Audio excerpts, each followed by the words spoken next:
মেয়েটা কখনো মাছ নিয়ে চলে আসে, কখনো ফুল নিয়ে, কখনো বাটি নিয়ে। হ্যাঁ, আজকে চলে এসেছি এই বাটিটা নিয়ে। আর বাটিতে কি আছে জানো? আছে দুধ, দুধ, গরুর দুধ। এইবারে এই হাতাটা দিয়ে ওই দুধের সরটা বার করে। এবার অনেকে ভাববে যে এবার সর নিয়ে এই মেয়েটা কি করতে চলেছে।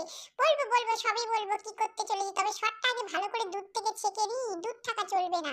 তো এবার এটা রেখে দেবো এই বাটিতে। এই বাটিটা হচ্ছে আমার সরের বাটি। হ্যাঁ, এতে যত দুধে আমার সর পড়ে, যেই সরটা আমার মেয়ে একদম খেতে ভালোবাসে না, সেই সরগুলো এই বাটিতে জমাই। আর এই বাটির সর দিয়ে আমি বানাই ঘি, ঘরের তৈরি ঘি, দেশি ঘি।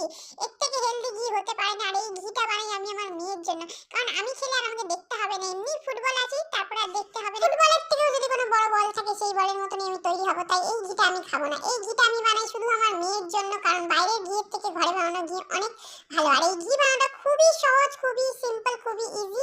আর যদি এই ঘিয়ের রেসিপিটা চাও, তাহলে আমার চ্যানেলটা সাবস্ক্রাইব করে আমার ডেইলি ব্লগ তোমাদের দেখতে হবে, যেখানে তোমরা এই ঘিয়ের রেসিপিটা পেয়ে যাবে।